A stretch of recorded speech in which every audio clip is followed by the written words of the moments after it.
Episodio 44. Tenemos que estar presentes en las redes sociales. En esta ocasión nos conectamos con Norfolk, Virginia, para conversar con el Dr. Jairo Noreña, un médico colombiano egresado de la Universidad de Antioquia, quien actualmente se encuentra realizando su residencia en medicina interna en Eastern Virginia Medical School. Conversamos acerca de su experiencia en su nativa Colombia trabajando en proyectos de telemedicina para comunidades rurales, sobre su Research Fellow en Harvard, su futuro como Fellow de Endocrinología en Stanford y sobre todo sobre su trabajo como educador de masas en redes sociales. Es un episodio en el que el Dr. Noreña hace énfasis en la importancia de que los médicos ocupen su lugar como educadores para que la información sobre salud que sea clara y esté basada en evidencia llegue a quien lo necesite.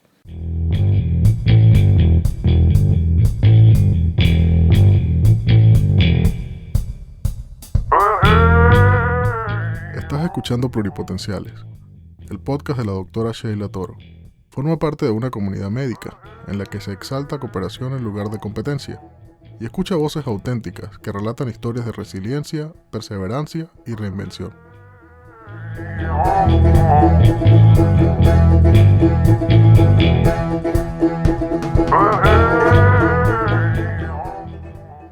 Buenas noches, doctor Jairo Noreña. Bienvenido a Pluripotenciales. Hola Sheila, es un honor para mí estar hoy acompañándote.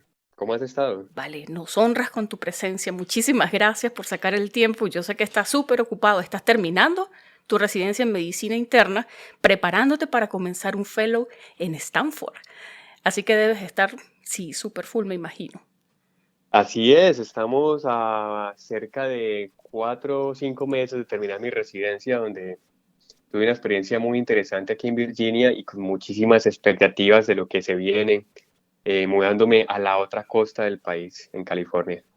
Bueno, entonces vamos a comenzar esto hablando desde que tú eras un médico chiquito. ¿Qué hiciste tú después que te graduaste de la universidad? Porque entiendo que no te viniste a Estados Unidos de una vez, a pesar de que ganaste una beca, se llama la beca Guillermo Velázquez, cuando estabas en la universidad para hacer un clerkship acá, ¿verdad? Correcto, correcto. Sí, la Universidad de Antioquia es una de las universidades públicas más antiguas que tiene Colombia. Y en mi familia siempre me dijeron, vamos todos a estudiar en pública, somos 5 hijos, entonces a todos nos dijeron, universidad pública es lo que queremos para ustedes. Me esforcé muchísimo para entrar a la Universidad de Antioquia y le agradezco mucho a la Universidad de Antioquia que me abrió las puertas a conocer muchas cosas y dentro de esas fue haber tenido la beca Guillermo Velázquez Tangarife y con ella vine por primera vez a Estados Unidos. Yo nunca había viajado fuera del país, yo no tenía una visa americana. Yo vine a hacer unas rotaciones como experiencia de conocer una cultura diferente, de conocer otro país y estar en un hospital antes de graduarme de medicina, pero para mí nunca pasó por la cabeza que esto me iba a abrir una puerta después para ser un residente en los Estados Unidos. Entonces yo cuando me gradúo como médico general en la Universidad de Antioquia, mis primeros años son prestar el servicio de año rural, que es irse a estas áreas que requieren médicos, usualmente lejos de la ciudad principal. Entonces yo estaba a 3 horas, casi 4 horas de Medellín, que era la ciudad más cercana de donde está la universidad, y allí invertí casi 2 años en estas áreas, donde eran comunidades que no tienen los especialistas y donde tú eres el médico encargado de hacer todo por estos pacientes. Y ahí fue donde nació esa pasión de pronto por el cuidado primario y las enfermedades, la medicina preventiva. Y ya después de eso, pues llegué a Medellín y practiqué cerca de 4 años en un hospital que se llama el Hospital San Vicente. Es uno de los hospitales universitarios más importantes de Colombia y en ese momento estaba allí el grupo de endocrinología más importante, más grande del país. Habían 5 endocrinólogos que para ser un grupo de Colombia eran muchas personas en ese equipo, era un hospital académico. Entonces allí fue mi primera exposición también a enfermedades metabólicas y aprender de diabetes, de obesidad y todo eso que tanto me apasiona. ¿Y cuándo decides venirte a Estados Unidos? Bueno, esto fue una decisión de vida de pronto ya cuando estaba en Medellín, luego de venirme de estas áreas rurales y notar que de pronto la residencia en Estados Unidos no era una opción muy fácil. Yo me presenté en Colombia un par de veces. Yo me presenté 2 veces, yo no pasé y yo tuve una frustración de la vida. Estudié muchísimo. En Colombia, para dar una idea, y yo creo que es muy similar en muchos lugares de Latinoamérica, yo creo que cerca del 10-20% de los médicos logran ser especialistas, si no es menos, y la red de atención en salud está basada en el nivel primario, en médicos generales. Ujú. Entonces es muy competitivo y habían cupos muy pocos, eran cerca de eh, 10 cupos para cerca de 2.000, 3.000 personas que querían esos cupos. Entonces Wow. eso lo hacía muy competitivo. Entonces yo me presenté y en la tercera vez que me presenté vi que alguien pasó a entrevista sin haber presentado el examen y eso generó una frustración en mí. Y yo, ¿cómo es posible que ocurra esto? Entonces ya se había juntado la frustración de lo competitivo que era, el esfuerzo que yo estaba haciendo, desde que ocasionalmente en ciertos lugares las cosas no funcionan de la manera más transparente posible. Empecé a buscar oportunidades o a leer sobre opciones. Y fue así como dije, pues yo ya roté en Estados Unidos, me gustó, empecemos a explorar las opciones y empecé a compartir estas ideas con mis amigos hasta que me topé con personas que estaban interesadas o estaban parcialmente inmersos en el proceso. Y así fue como empecé a conocer qué era todo este proceso de aplicación, los exámenes, a conseguir material de estudio y poco a poco irme metiendo en los exámenes. ¿Y tú presentaste desde Colombia o viniste para acá desde un principio? Esa pregunta, sí, yo estaba en Colombia al principio, esa pregunta me la hago yo también mucho porque mi proceso fue muy diferente. En ese momento, para tener la certificación como médico aquí en Estados Unidos, homologando el ECFNG Certification, se necesitaban en ese momento 3 exámenes. El Step 1, que es ese examen de 8 horas de ciencias básicas, el Step 2, CS y el CK. El CK es clínico de 8 horas o más, que también escrito, y el otro era un examen práctico que tocaba venir a Estados Unidos. Entonces, yo, pensando que quería seguir aplicando en Colombia, lo que hice fue preparar primero el Step 2 CK, el de conocimientos clínicos, porque los exámenes en Colombia, la mayoría de las universidades eran en este formato o un formato similar. Entonces yo Ujú. dije, voy a estudiar para presentar ese STEP y voy de una vez estudiando para presentarme en Colombia. Lo que nunca pensé es que me tomé en serio eso, presenté ese examen, lo hice en Bogotá había una sede, y allá en Colombia, y pasé y me fue bien. Entonces ya dije, hice un examen, me fue bien, pues hagamos el otro que no es de ciencias básicas, hagamos el práctico. Y así fue como compré unos tiquetes, practiqué obviamente unos meses y me fui para Houston. Y en Houston hice mi Step 2, CS, el de Clinical Skills, que es con pacientes actores. Tú Ujú. tienes unos pacientes estandarizados y tienes que ver a todos estos pacientes que son muy buenos actores, hacer la historia clínica y todo. Y pasé este examen y regresé a Colombia a seguir trabajando como médico del servicio endocrino. Y fue allí donde dije, bueno, ya tengo 2 exámenes, yo no me voy a volver a presentar en Colombia.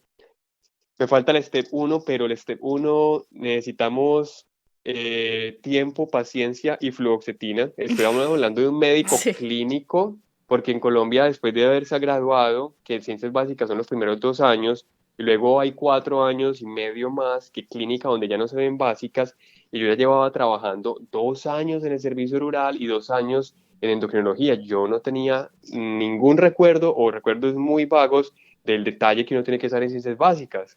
Entonces, yo seguí dilatando ese examen y empecé a buscar oportunidades para hacer investigación, porque yo dije, yo quiero hacer investigación, me interesa, voy a buscar oportunidades y ya de esta manera confirmo si sí quiero ser residente en Estados Unidos, y si confirmo eso, hago el Step 1 donde sea que esté. Entonces, ahí fue donde empecé a buscar oportunidades de investigación, que es lo que me abrió la puerta para ir a Harvard a ser un Research Fellow y irme después, pues, finalmente a los Estados Unidos. ¿Y cómo conseguiste ese tipo de posición? Porque me imagino que te dieron una visa cuando tú estabas en Colombia para venirte, ¿verdad? Sí, esa pregunta, Son bien difíciles de conseguir. sí, los Research Fellow, yo como buena persona que no sabía muy bien lo que estaba haciendo y no tenía una red de amigos que estaban en este proceso muy grande, empecé a ver o empecé a leer sobre estas personas que hacían investigación, los PI, los Principal Ujú. Investigators. Y yo dije, bueno, ¿qué área me gusta a mí? A mí me gusta la endocrinología, me gusta la diabetes, me gusta el metabolismo, me gusta la obesidad. Entonces lo que empecé a hacer fue que empecé a buscar en internet quiénes eran estos autores. Empecé a ver sus artículos, a ver qué estaban publicando. Y hice una lista de quizás cerca de 10 de estas principal investigators y en algunos casos, buscando en Google, sus correos electrónicos están. Pero en otros casos, y esta estrategia se las comparto a todos, es que cuando un investigador es joven en su carrera, es el investigador principal. No sé si tú has visto, y sale de primerito cuando ponen todo el esfuerzo en hacer el artículo, y el último que sale en la lista de los autores usualmente es el investigador grande, detrás de todo, el senior de todos, pero el investigador principal, el primerito, es el que usualmente es la correspondencia, el corresponding author. Entonces así pasó, estas personas que ya eran grandes investigadores, busqué sus primeros papers de 5, 10, incluso 15 años atrás, cuando ellos eran estos investigadores juniors y eran el autor de correspondencia, y ahí salía el correo electrónico de ellos. Entonces, esos correos me permitieron hacer mi base de datos y empezar a mandar correos a cada uno de ellos.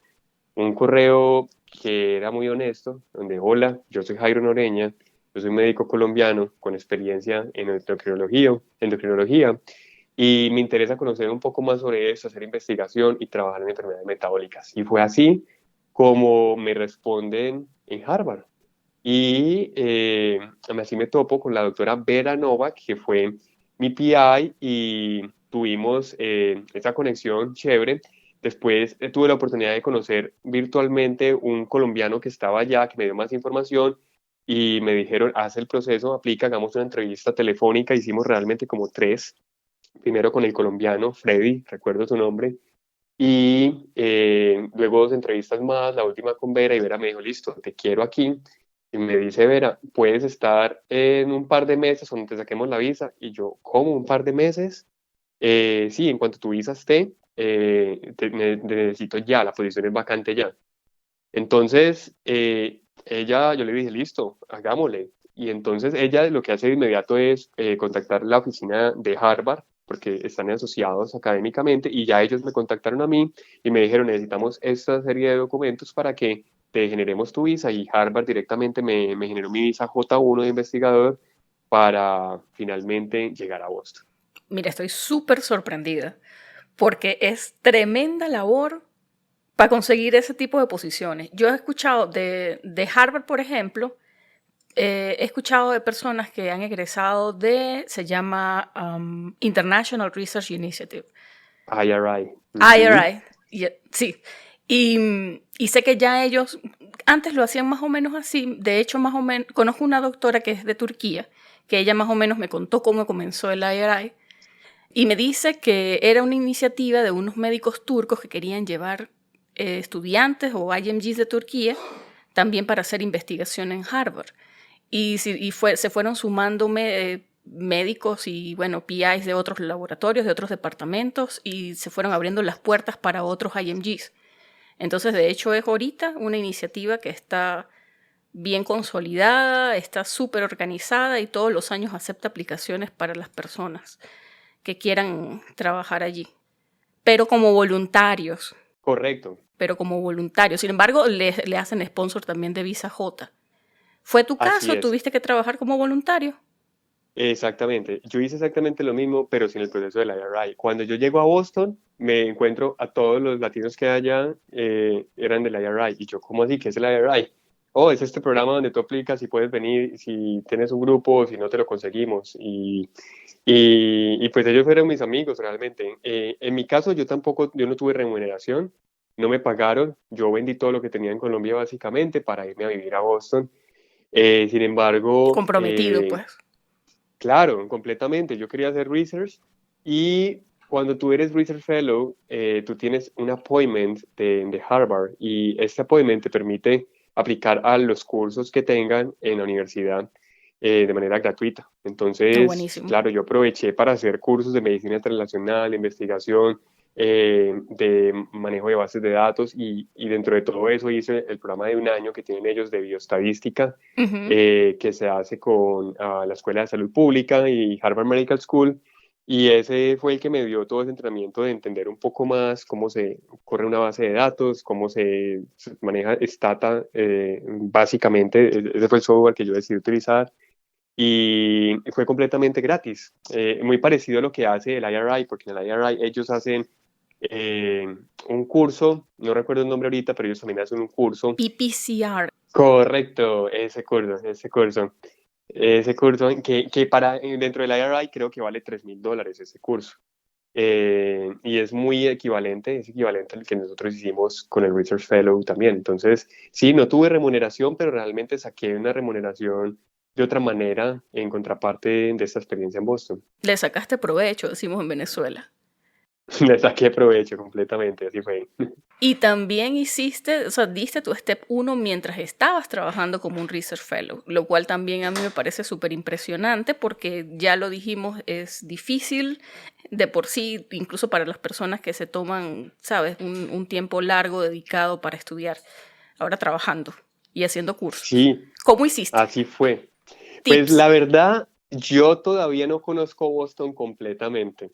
Con eso te resumo lo que fue ese año intenso para mí. Y yo estaba con una disciplina de que mi día en el laboratorio, afortunadamente, a veces, la mayoría de las veces, empezaba a las 8, 7 y media de la mañana. Cuando yo venía de Colombia, a empezar un día en el hospital a las 6 de la mañana, entonces tenía en cierta manera 2 horas temprano en la mañana y hacía mi research fellow viendo mis pacientes, sobre todo los pacientes que estaban agendados en la mañana. Lo que hacíamos eran esas visitas presenciales donde los pacientes venían, les medíamos su velocidad, su marcha y evaluábamos una insulina que se daba por la nariz intranasal. Entonces entregábamos el medicamento versus el placebo de los pacientes. Y bueno, eso era básicamente ocupado en la mañana y hay veces al principio de la tarde. Entonces el resto de la tarde era enfocado a estudiar la parte de bioestadística, hacer cosas pendientes del laboratorio también y de las bases de datos de ellos, pasar la data y ir a las clases presenciales que teníamos también en Harvard Medical School dentro del programa de bioestadística.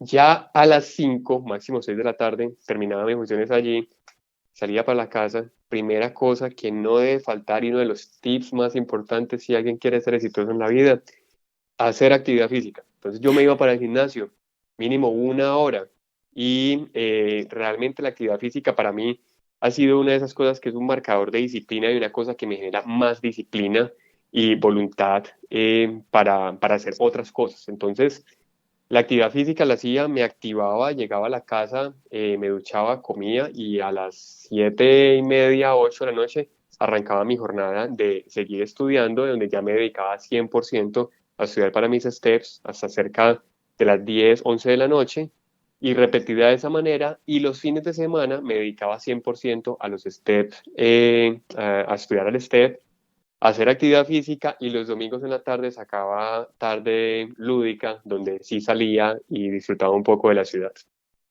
Ok, bueno, mucha disciplina. Yo creo que voy a tener que empezar a probarlo de la actividad física.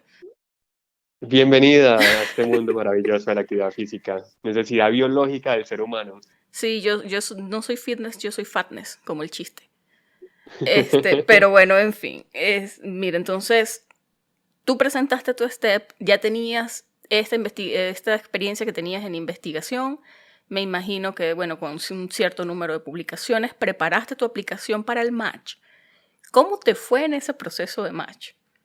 Bueno, mi Step 1 lo hice casi que al final de mi Research Fellow. De hecho, fue un examen difícil, que me enfermé incluso el día del examen y por Oh, poco pensé no hacer el examen, hacer un dropout y suspenderlo. Finalmente decidí seguir y terminarlo. Pasé gracias a la voluntad de los dioses y me llega mi CFNG Certification y allí empiezo a montar todo y yo de hecho empecé a aplicar para el match, monté todo para el match, empezaron a llegar unas entrevistas inicialmente y en esas mi papá en Colombia, antes de yo irme para Boston, le habíamos diagnosticado, le habíamos encontrado un cáncer de pulmón. Y fue muy duro al principio cuando yo me fui a Harvard, mi papá le acabamos de encontrar, literal se lo encontré yo en el hospital, un cáncer de pulmón que ya sabíamos que era qué tipo de cáncer, qué estadio tenía, y aún así teniendo un estadio 4 yo, bueno, papá, me voy, cualquier cosa vengo.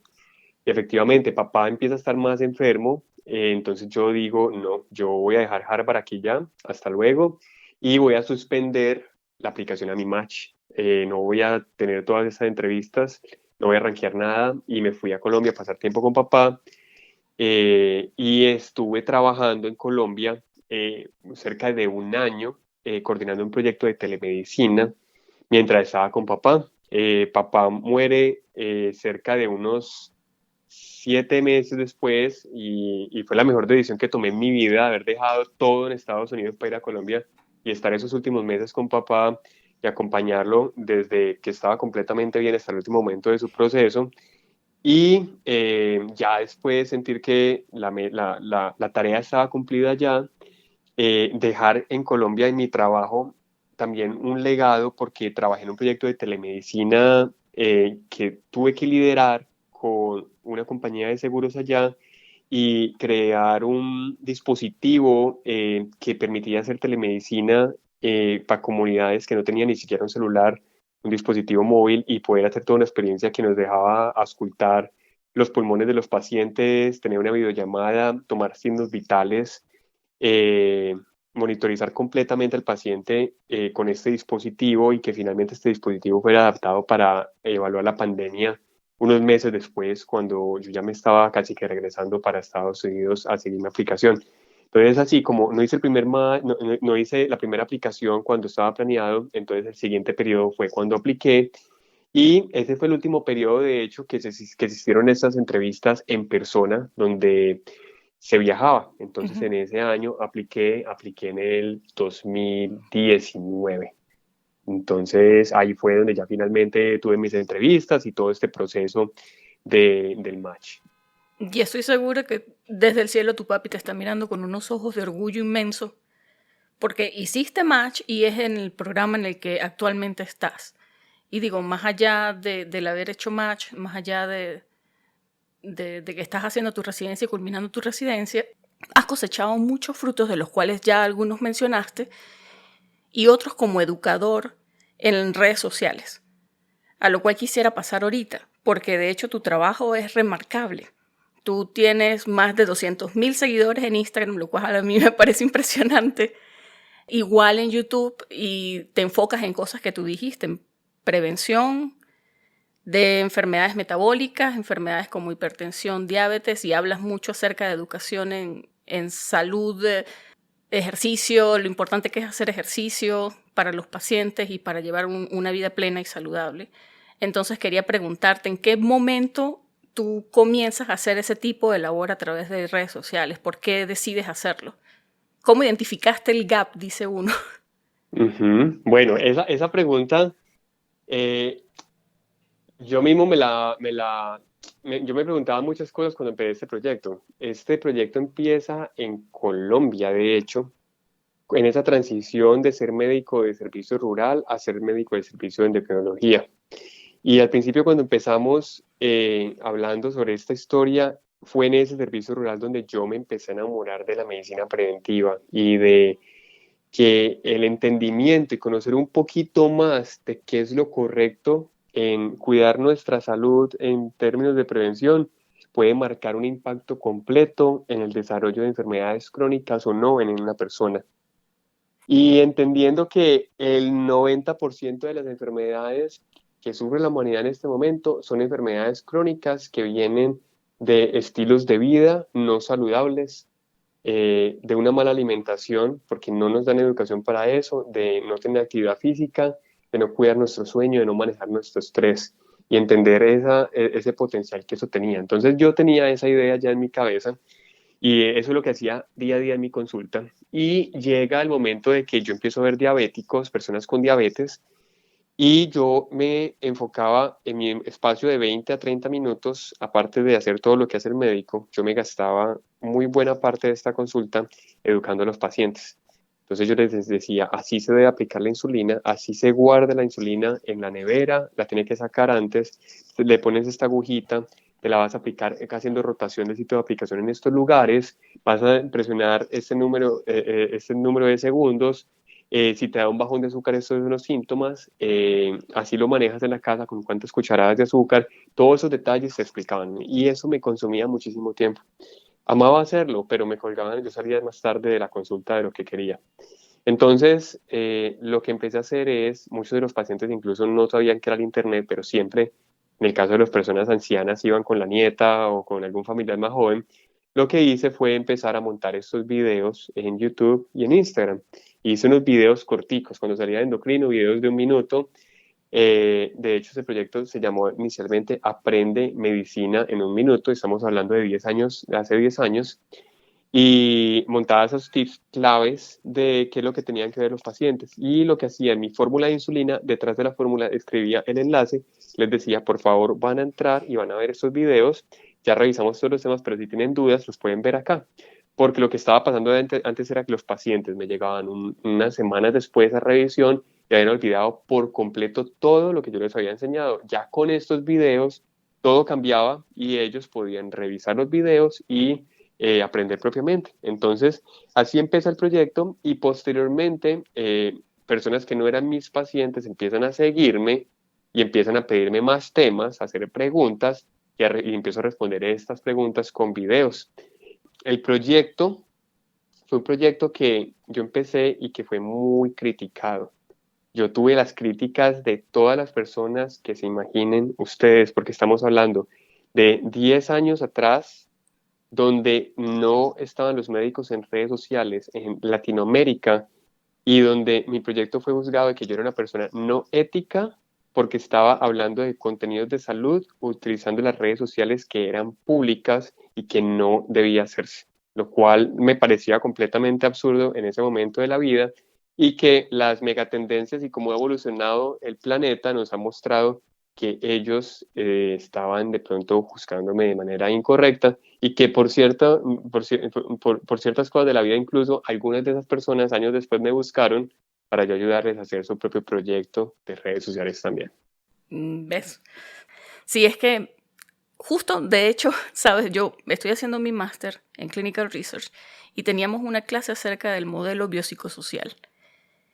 Y justamente encontré, para una presentación que tengo mañana, una cita del creador de ese modelo, que básicamente lo que te dice es, bueno, el paciente hay que verlo como un todo, no es simplemente la enfermedad, el tratamiento, patología, ¿sabes?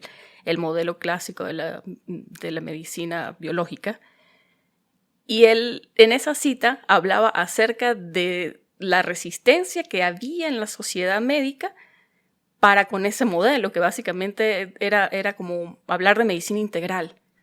Y después fue, por supuesto, adecuado y estandarizado y se comenzó a usar en muchísimas cosas y se usa muchísimo en investigación también, incluso en áreas como, no sé, áreas quirúrgicas como Spine, en donde yo estoy haciendo mi investigación ahorita. Wow. Entonces, siempre de alguna manera, cuando hay innovación, va a haber una resistencia de las personas que simplemente no están acostumbradas a hacer las cosas de esa manera. Así es. Y yo recuerdo, bueno, de hecho ahorita todavía se critica mucho, creo yo, o al menos hasta donde yo he escuchado, el uso de TikTok por médicos para educar. Porque, bueno, TikTok comenzó como una red en donde la gente sube videos cortos bailando. Entonces, pues, básicamente eso, la gente se basa en eso para criticarlo. Sin embargo, los médicos que lo hacen lo defienden diciendo que es educación, están tratando de hacer llegar educación médica a las masas y esas son las formas en las cuales las masas ahora buscan información. Así es. Yo creo que nosotros tenemos que aprender a evolucionar y lo que yo soy hoy en día, Jairo Noreña, yo soy un conjunto de todas estas experiencias que me dejó la Universidad de Antioquia, que me dejó Harvard, que me dejó el Hospital San Vicente, que me dejó la experiencia en Sura, Colombia, en telemedicina, que ahorita me deja la Universidad de Virginia, Eastern Virginia.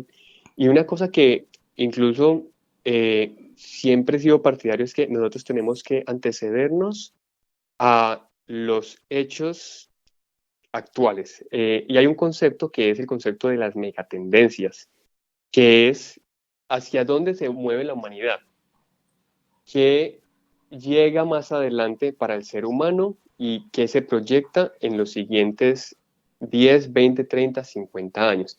Entonces el concepto de megatendencias está incluso escrito, lo pueden encontrar en Google, que son 5 o 10, hay varias maneras de definirlas, pero las básicas 5 es cómo se está dando el desarrollo tecnológico en la humanidad, el cambio climático y medidas de sostenibilidad, la evolución demográfica, cómo están creciendo las poblaciones y cada vez somos más seres humanos por metro cuadrado en este planeta, la necesidad de salud eh, y los hábitos de consumo.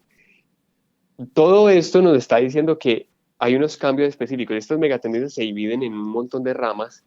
Es así como, por ejemplo, cuando la gente veía los supersónicos, no sé si recuerdas los Me supersónicos acuerdo. años atrás, sí. Los supersónicos son el ejemplo clarísimo de entendimiento de megatendencias. O mi película favorita, que era Volver al Futuro, y sigue siendo mi película favorita, desde ese momento yo era inspirado con eso. Estas son las megatendencias. Es antecedernos a lo que va a pasar, que nos puede sonar ridículo en este momento, pero hacia esa dirección va el planeta. En los supersónicos veíamos que existía una consulta virtual, por ejemplo, que se podía sacar la lengua en la cámara y ver al médico, que existían robots automatizados que nos respondían las cosas, o un robot que podía aspirar la casa, por ejemplo. Todas esas cosas que sonaban imposibles empiezan a ser la realidad en la que estamos viviendo ahorita. Entonces, esas megatendencias era lo que yo empezaba a ver en ese momento, 10 años atrás, y que hoy en día cada una de las acciones que yo estoy tomando son basadas en esas megatendencias, donde en este momento tenemos un universo, un planeta que está gobernado, por lo menos en tecnología, con nuevas tendencias. Entonces tenemos aquí el blockchain, tenemos inteligencia artificial, tenemos Internet de las cosas, y hacia eso va evolucionando también la medicina. Entonces la medicina va evolucionando con estas megatendencias también. Entonces tenemos cambios demográficos, tenemos las sociedades que están creciendo más, que los centros de atención, por ejemplo, están siendo megapoblados. Tenemos una sociedad donde, por ejemplo, transportarse es cada vez más difícil y que no podemos asistir a una cita médica porque hay trancón, hay mucho tráfico, pero tenemos a la vez la megatendencia de la tecnología que está permitiendo que tengamos una atención médica por telemedicina y mandar digitalmente una fórmula a una farmacia que incluso me la manda a mi casa en menos de 24 horas. Entonces, ese es el ejemplo claro de cómo se están utilizando las megatendencias en salud. Y es así como he querido evolucionar y como llevé mi mensaje incluso para llegar a Stanford, de cómo esto es lo que nos tiene que decir a nosotros que tenemos que estar allí. Y es aquí donde traigo el concepto de que tenemos que estar presentes como médicos en las redes sociales, porque las redes sociales son una mega tendencia, es una realidad, y si nosotros no estamos, alguien más va a estar. ¿Y quiénes son los que van a estar? Son influencers o personas que son pseudo-influencers que creen saber sobre medicina y empiezan a crear contenido allí. Que contenido que no siempre es correcto, pero que las personas no tienen más que ver que estos influencers. Entonces es así como los médicos tenemos que estar presentes en social media para ser una autoridad de información clara y de fuente confiable para llevar a las personas este mensaje de salud. Y de hecho tú brindas asesorías para médicos que quieren ingresar en social media. Entonces quería preguntarte sobre eso. ¿Qué tan común es que te contacten médicos? ¿En qué etapa estos médicos comienzan a hacer educación en salud a través de redes sociales? ¿Cómo te ha ido con eso? Bueno, en este momento, pues el tiempo no da como para estar acompañando muchas personas, pero sí han sido personas que me han acompañado o que me han pedido mi apoyo en este tiempo. Yo he visto como dos tendencias. Una es personas que tienen su práctica privada y quieren empezar a traer personas a sus cuentas. En ese caso, yo creo que las compañías de marketing lo hacen mucho mejor, que le ayudan a este médico a tomar unas fotos de calidad, subir el contenido, hacer una programación de publicaciones, hacerlo evolucionando con las necesidades. Por ejemplo, en Instagram tú ya no publicas una foto porque no la va a ver el algoritmo y hay que publicar, es un reel en cierto horario para que le llegues a tu público, pero también cómo hacer una pauta digital utilizando los ads incorporados con Facebook para crear un funnel después, incluso llegan al punto de que con esas compañías se puede hacer una página que va a ser el landing page para que todo eso que se recoge aquí, tirar el tráfico allá y finalmente convertir eso en una venta, que en este caso sería un paciente, ¿cierto? Ese es uno de las necesidades que uno encuentra, que yo he aprendido mucho en este tiempo, lo que he estudiado y los cursos que he hecho y las experiencias personales, porque fuera de medicina yo he tenido otros proyectos alternos que me han enseñado un poco de entender este proceso de marketing digital y le he tratado de ayudar a muchas personas, así ha sido, pero en estos casos yo les digo, hay agencias que ya te hacen eso, ve con la agencia. Y el otro caso es una persona que quiere ayudar y que quiere crear contenido, que va más a la línea con lo que yo he buscado hacer y pues son más conocimientos técnicos, cómo vamos a hacer una grabación, la cámara mejor es que grabes vertical más que horizontal, mira a la cámara, ese es el primer tip que le doy a todo el mundo. Primer tip, la luz es lo más importante para que haya claridad en lo que está enfocando la cámara, tu cara. Necesitamos que se vea tu cara, necesitamos que haya luz, que manejes un buen fondo, que manejes un buen audio y mires a la cámara. No hay que mirar la pantalla donde se está viendo uno en el celular, si se graba con celular, sino la cámara. Entonces, de pequeños detalles como esos, que la cámara va a tu altura, no la pongas muy alta, muy baja, y tener un mensaje claro y concreto. Y esas aplicaciones existen para que edites, o si quieres una persona que te edite, te pongo en contacto con personas de mi equipo que han trabajado conmigo en media, porque detrás de Jairo Noreña hay un equipo grande de personas y te puedes contactar con alguno de ellos y trabajar directamente también. Entonces, así ha sido como ha ayudado a colegas y hay colegas que han empezado esos proyectos, hay otros colegas que tenían proyectos que he conocido en este camino y realmente ha sido toda una aventura que me ha abierto completamente muchísimas posibilidades ahorita en este momento. Hay un tercer grupo que quizás tú no has trabajado con ellos directamente porque quizás no buscan asesoría profesional para sus redes sociales, pero son mucha gente que yo conozco y gente que bueno, a través de otras personas hemos conocido, que busca venderse, están tratando de establecer una marca personal para venderse a un programa, por ejemplo, de residencia, ¿sabes? Tratar de establecer Sí, una presencia en redes sociales. presencia digital, sí, sí. Exacto, que sea apropiada, que sea profesional, de modo que si un program director busca, te googlea, vaya a encontrar algo agradable, algo que de hecho abogue por ti en vez de ser lo contrario. Así es, así es. Y sabes, la red social para esto es Twitter.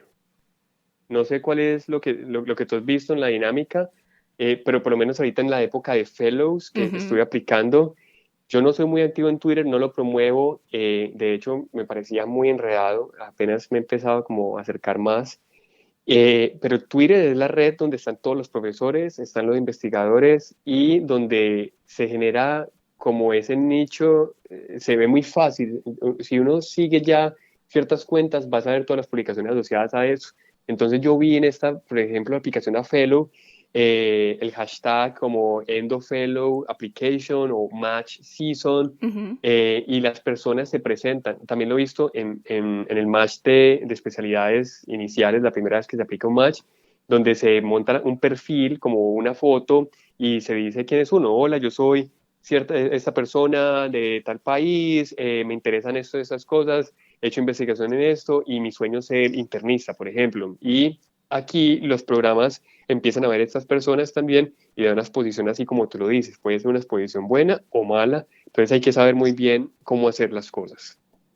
¿Tú conoces a alguna persona o algún grupo de profesionales que puedan, no sé, quizás ayudar a las personas de esa manera, ¿sabes? Ayudarlos a establecer su presencia en las redes sociales. Así como las personas que están, son los profesores que no son unas personas de mucha edición y mucho, sino que es una cosa muy orgánica, muy del ser humano normal, Ujú. que no tiene todo un equipo de producción. Yo creo que esa es la manera de salir en Twitter.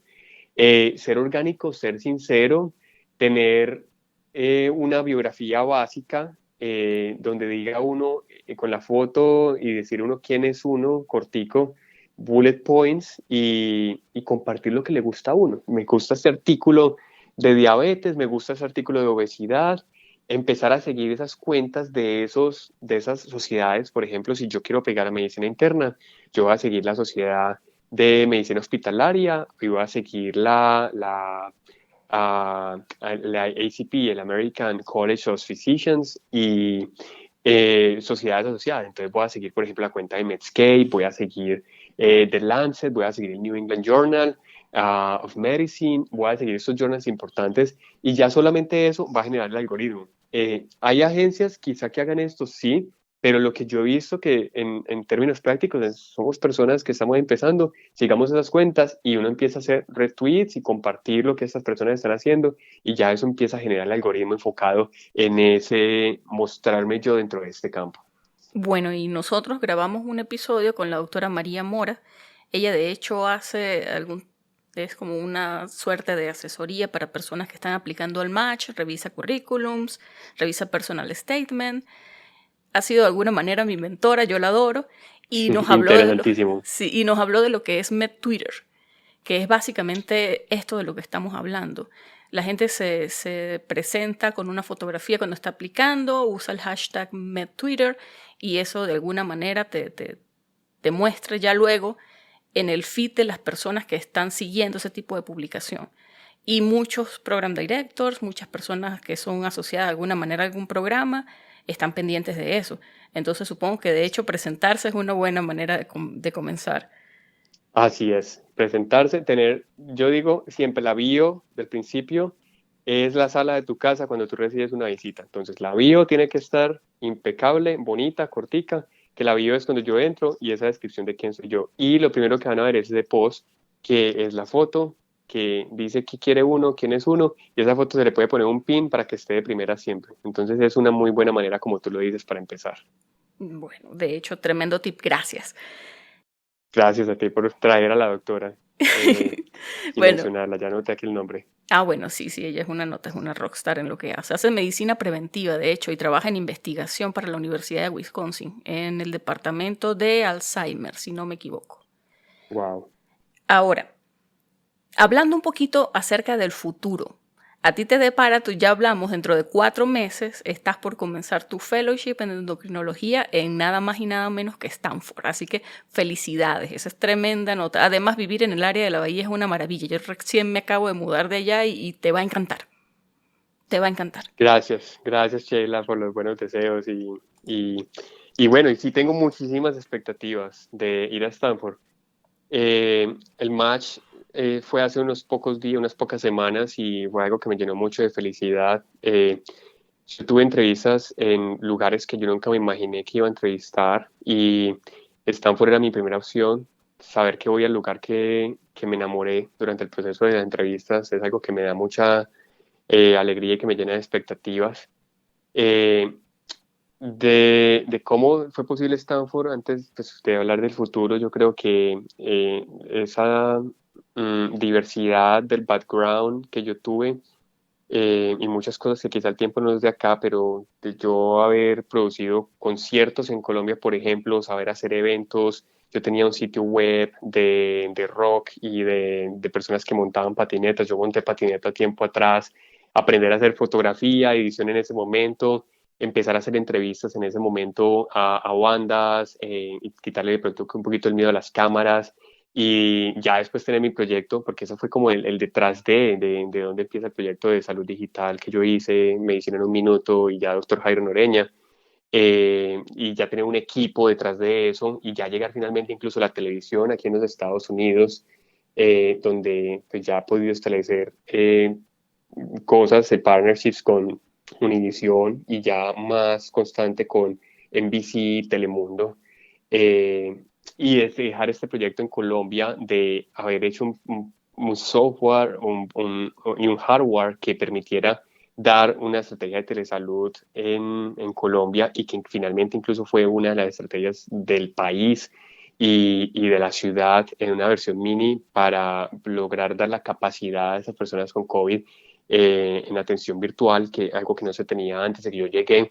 Todo esto fue lo que de pronto cautivó Y la última cosa de pronto es que la obesidad me encanta y que logré hacer mi fellowship en medicina de obesidad mientras hacía mi posgrado aquí en medicina interna y lo hice con la Universidad de Colombia. Juntar todo eso me abrió la puerta de Stanford y realmente ese fue mi proceso, mi proceso de entrevistas con ellos. Enfocarnos en cómo todo eso se puede juntar en hacer que una persona sea integral más que una persona que solamente hace medicina y hace investigación y estudia en una casa, ¿cierto? Y pasa todas sus horas en un hospital. Ellos buscan una persona que sea dinámica, que se atreva a pensar por fuera de lo normal, de lo promedio, de lo esperado. Y eso es lo que generó esa conexión con ellos. Así que de esa misma manera espero que mi experiencia en Stanford me abra todas estas puertas que busco hasta crear esas conexiones. Eh, Stanford tiene algo muy particular que está en Silicon Valley, que es uno de los centros de innovación más importantes, donde adicionalmente geográficamente el campus de Stanford tiene todas las escuelas juntas en un mismo lugar. Entonces, a nivel de colaboraciones, yo tengo los ingenieros cerca de mí, las personas de programación, las personas de bioestadística, otros médicos, y todos están muy cerca. Entonces, esa posibilidad de hacer colaboraciones es muy, muy, muy viable y encuentras personas muy talentosas en todas las áreas. Entonces, es algo que me da mucha emoción, que tengo mucha expectativa de esperar qué podemos lograr en conjunto, más que solamente aprender endocrinología. Yo creo que se pueden encontrar maneras de transformar el mundo, de transformar la sociedad, de transformar la telemedicina, y tengo muchas expectativas que de todas esas conexiones salgan cosas muy bonitas. Eso es maravilloso. Es maravilloso que ya estás pensando tal cual en futuro, estás pensando en colaborar. Es lo que tú dices, es pensar por fuera de la caja, lo que dicen los americanos. Ujú, así es. Hay que ir un poco más allá y preguntarnos siempre el porqué de las cosas y el para qué. No tragar derecho, como decimos los colombianos.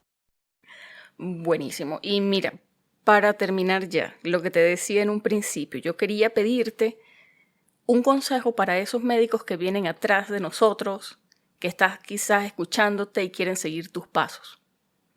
Bueno, yo creo que primero uno tiene que saber qué quiere. No hay que saberlo completamente, pero saber qué camino voy a tomar al principio determina todo, para dónde voy. Cuando yo tengo esa meta, yo ya puedo empezar a estructurar un plan. Cuando me llega el momento de estructurar ese plan de lo que yo quiero, yo creo que empezar a entender todo ese proceso y todo lo que eso implica. Y lograr esas cosas es posible a través de el orden y la disciplina. Yo creo que la disciplina, y se lo he escuchado a Yokoi Kenji, la disciplina tarde que temprano vencerá la inteligencia. Y no es que no necesitemos inteligencia, pero la disciplina es esa fuerza tan poderosa que es capaz de hacernos lograr lo que queramos, lo que queramos. Y la disciplina empieza desde el día a día, desde que suena mi alarma en la mañana y me levanto de inmediato. No estoy cogiendo el celular para mirar redes 10, 20 minutos. Me levanto de inmediato, hago mi cama y tengo un cronograma de actividades desde la noche anterior. Yo sé que mañana me voy a levantar a hacer 10 minutos de ejercicio, a preparar mi desayuno y a salir para el hospital, pero luego tengo una lista de chequeo que tengo que hacer esto, donde yo me cumplo a mí mismo. La disciplina es esa capacidad de que empezamos a hacer las cosas así no queramos, y esa es la disciplina. Y yo creo que la disciplina es la que me ha permitido a mí hacer todo lo que he logrado en este momento y lo que todavía se viene, porque apenas esa historia está empezando y se vienen muchísimas cosas para estos 2 siguientes años. Eh, y yo creo que finalmente recordar que la representación importa y la representación no solamente a nivel local, donde yo estoy, en la representación como educador hacia las comunidades, pero también importa la representación como IMG, como médico graduado internacional en los Estados Unidos, importa. donde la diversidad que yo voy a aportar a un programa de residencia, por ejemplo, importa muchísimo hoy en día, y esa representación es algo que tiene que ser parte de todos cuando apliquemos una residencia, donde mostremos los programas por qué el latino que habla español y aparte habla inglés puede enfocar los pacientes que hablan solamente español de una manera biocultural diferente para mejorar la salud de este país, donde en este país tenemos, por ejemplo, aquí en Estados Unidos, el 20% de los americanos, perdón, de las personas en Estados Unidos son latinas o hablan español solamente, y donde solamente tenemos un 5% de médicos latinos o hispanos para esa población. Entonces la representación sí importa. Y esa representación hay que llevarla a todos los lugares. Importa que haya representación de los médicos en redes sociales, importa que haya representación de los médicos en medios, y para cada uno habrá para qué vale la pena esa representación. Entonces recordar eso también como parte de este proceso, donde finalmente es la disciplina la que nos va a llevar a esa meta que nos tracemos. Bueno, Jairo, de verdad súper agradecida contigo por haber encontrado el tiempo para grabar este episodio. Esta es tu casa, si te servimos para algo tú me dices, así que estamos a la orden por aquí en Chicago. Muchísimas gracias, de verdad. Muchas gracias a ti, Sheila, que un rato tan agradable, y a todos un saludo y nos vemos en una próxima ocasión, sea en persona o en las redes sociales o en la televisión.